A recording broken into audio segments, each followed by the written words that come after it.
Welcome to The Insider. If you are new to this channel, kindly subscribe, like, share, comment and click on the notification bell for latest football news vibes. Keith Hackett, the former top-level referee, has voiced his concerns over the Premier League's officiating standards.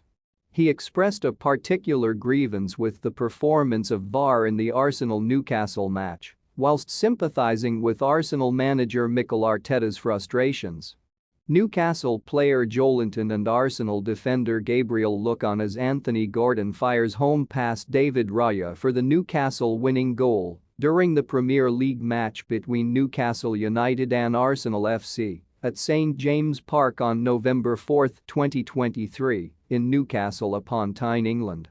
In a thorough assessment for The Telegraph, Keith Hackett, former top-level referee, scrutinised the state of Premier League refereeing. While he said that Mikel Arteta's criticism of officials as embarrassing and disgraceful after Arsenal's loss to Newcastle was excessive, he offered a measure of understanding towards the Arsenal manager's ire. There is no doubt that Mikel Arteta overstepped the mark by labelling the officiating embarrassing and disgraceful following Arsenal's defeat to Newcastle, but I sympathise with him, Hackett wrote. For too long refereeing standards in the Premier League have been inadequate. The rest of the world are laughing at us. The game in question is, of course, Newcastle v Arsenal, which saw Stuart Atwell embroiled in controversy, lacking the necessary support from VAR official Andy Madley, particularly concerning Anthony Gordon's goal for Newcastle. Hackett suggested that the match's officiating suffered due to VAR's failure to assist Atwell adequately.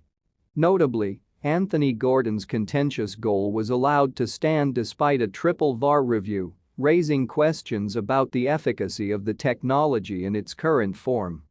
The decision to allow it to stand was a clear case of VAR not performing to the standard it should be and failing to advise Atwell on numerous occasions, Hackett said.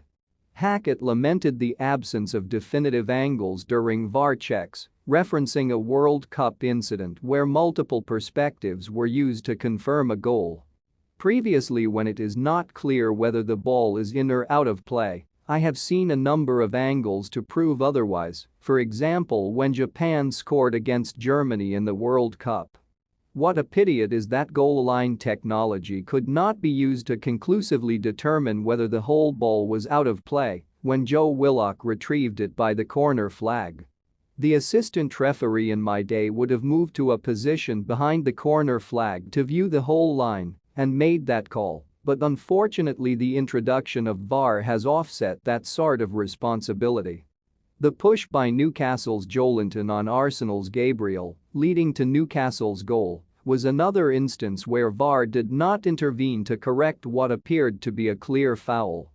The second part of the VAR review, the push by Joelinton on Gabriel, should have ruled the goal out, Hackett said.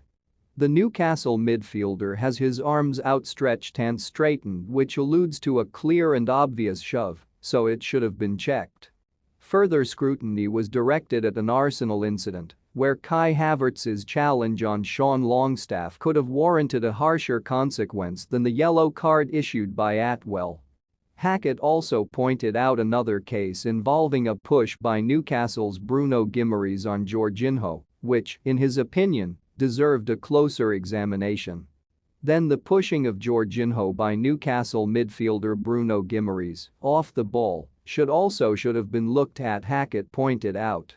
Replays showed the Brazilian had intent when throwing his arm towards the Arsenal player, and that was enough evidence to at least refer Atwell to the monitor for a second look. In his concluding remarks, Hackett underlined the broader implications of substandard officiating, stressing that managers like Arteta are looking for decisive actions rather than apologies. He questioned how often Webb might need to apologize and what the fallout could be for the pool of referees if suspensions became a common consequence of these shortcomings. While conceding that Arteta was justified in expressing his grievances, Hackett suggested that the Arsenal manager could have approached the situation differently by seeking clarifications from the officials immediately post-match or engaging with Webb in a private dialogue. Hackett's blunt evaluation of Premier League refereeing today points to an urgent need for better support systems, enhanced communication, and more effective technology utilization to prevent the further undermining of the sports. Anthony Gordon survived a lengthy VAR check before being able to celebrate what turned out to be the winning goal as Mikel Arteta's side tasted defeat for the first time this season. Arsenal's unbeaten start to the season came to an end at Newcastle as Anthony Gordon came up with a winner which saw VAR ask for extra time, such was its complexity. Tottenham are now the only Premier League outfit who haven't tasted defeat, and they can open up a 4-point gap over the Gunners on Monday night. Last term Arsenal did a job on Newcastle at St James Park. If Newcastle had one major work on this season, it was their results against the Premier League's top sides.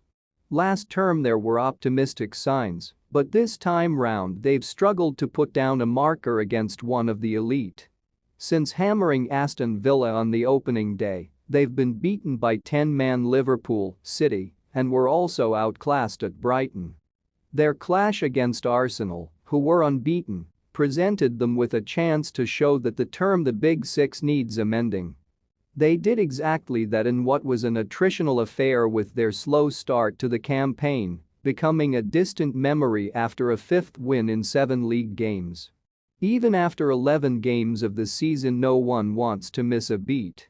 Manchester City, Tottenham, Liverpool and the Gunners all began the weekend within 3 points of each other, but any more than that, and suddenly one team needs 2 matches to overturn the deficit. City were first to play this weekend, and their win meant they went top, at least for now. Arsenal know with Tottenham in red-hot form they have to remain on their heels, more psychologically than anything.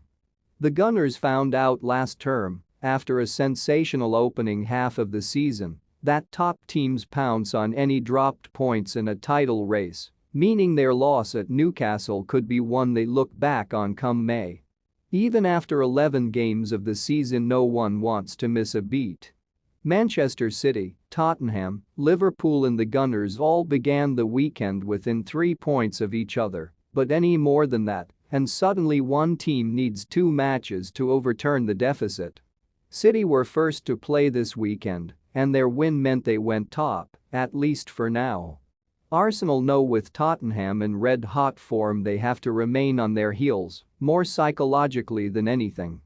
The Gunners found out last term, after a sensational opening half of the season, that top teams pounce on any dropped points in a title race, meaning their loss at Newcastle could be one they look back on come May.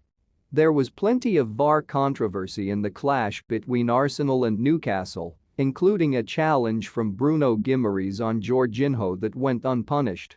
VAR was a topic of discussion once again, as Arsenal's clash with Newcastle was steeped in plenty of controversy surrounding a few feisty moments.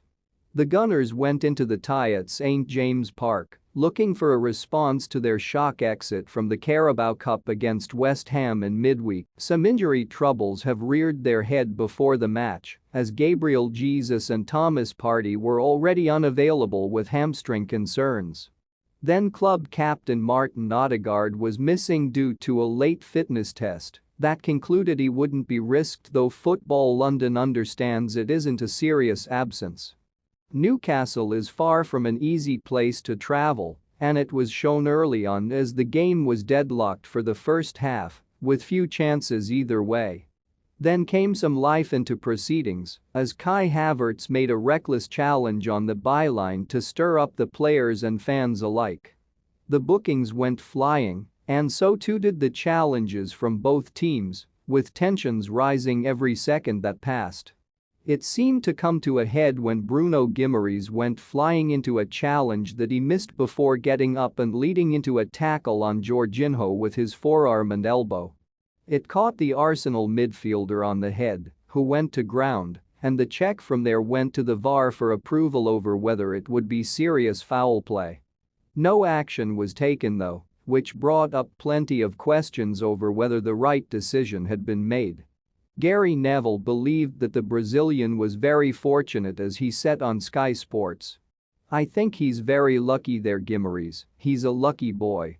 He dives in initially so his head is gone, and there, in slow motion it's even worse. I'm not having that, he's a very lucky boy.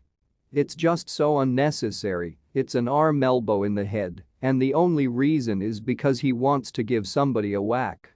I think his head is gone here, Gimmeries. Eddie Howe needs to get his team into that dressing room now. Havertz started all this about 10 minutes ago, and Newcastle have reacted very poorly to it. Jamie Carragher then added at halftime. For me it's a silly challenge again, similar to Havertz, he's lost his head, and it's more of a forearm for me. It's not great, he's a lucky boy, but I don't think it's a red card. If the referee sees it, I think he gives him a yellow. Thanks for watching this awesome video.